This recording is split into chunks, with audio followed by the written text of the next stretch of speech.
Well, what a wonderful publicity coup for Mr. Wilders. The whole thing has been a magnificent success, hasn't it? Millions of people who didn't even know that this film existed have now made a point of seeking it out on the internet, thanks to the stupidity, the incompetence and the cowardice of the British government. Of course, some of the credit should also go to the idiotic Lord Ahmed, who started the whole thing in the first place because he wanted to be a big hero in Pakistan. Unfortunately, the only thing he's managed to achieve is to stereotype Muslims yet again as intolerant, hysterical malcontents who can't take criticism, when everybody knows that's not true. For those who don't yet know, the British government yesterday debased itself and its people in an act of quite breathtaking dimitude.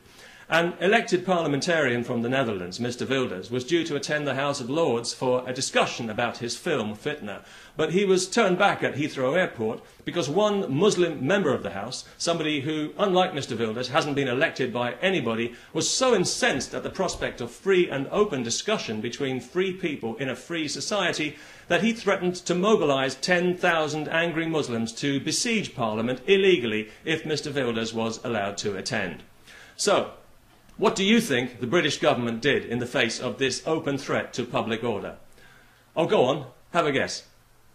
That's right, they caved in like a bunch of spineless pussies. I couldn't have put it better myself.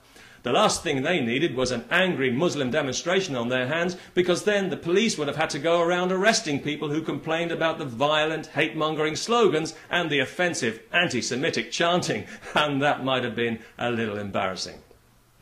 I think it's pretty clear to most of us by now that religious censorship is moving towards us in the free world like an incoming tide. And if we don't do something about it soon, we're going to find ourselves cut off like a bunch of stranded cockle pickers. Since my last video, a number of people contacted me to point out that one reason why the Netherlands is surrendering so completely to Islam is because the government there is controlled by Christians, to whom religion is more important than community harmony, and to whom any religious values in society are better than none.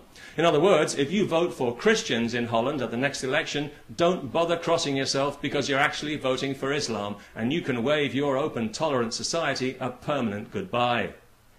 In Britain, we've known for some time that a vote for Labour is very much a vote for Islam. The Labour Party depends on the Muslim vote to have any chance at all of staying in power at the next election, because they've alienated just about everybody else. And the ugly surveillance society they've foisted on us over the last 12 years tells us that the Labour Party despises freedom almost as much as Islam does, which is why they make such willing bedfellows. Although not in a gay way. I don't want to insult anyone's homophobic prejudices, because that might cause offence. But as if to illustrate this fact, a government minister actually praised Muslims in Britain recently for raising the profile of religion because, as he put it, secular commentators are afraid to criticise them. That's right, it's a good thing that people have been intimidated into silence in New Labour's New Islamic Britain, that the threat of Muslim violence, which is what we're actually talking about here, let's be completely frank about this, has been a good thing for this country. Well, freedom go to hell indeed. You know, maybe I'm naive, but I'm actually astonished that in 21st century Europe, we find ourselves having to defend our freedom in our own countries, not only from religious fascists who want to take it away, but from those among us who want to help them do it. Now, I don't think that the Quran should be banned, but also I don't think it should be protected from criticism the way it has been here, in this cowardly way. This issue cuts to the very foundations of our society. Free speech is the cornerstone of Western civilization. It's made us what we are, and without it we are nothing. And that's precisely why it's under such sustained attack from the foot soldiers of Islam. If these people are afraid of this film, and clearly they are, it means they're afraid of their own scripture. They know it can't be defended. They know that what the film says is actually true, unpalatable though it may be. Watch it for yourself. It's only a few minutes long, and see if you disagree with a single frame.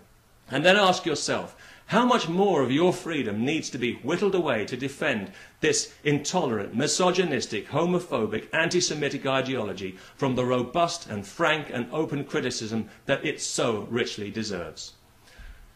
Peace. Well, we can all dream, can't we? Or is that illegal too now?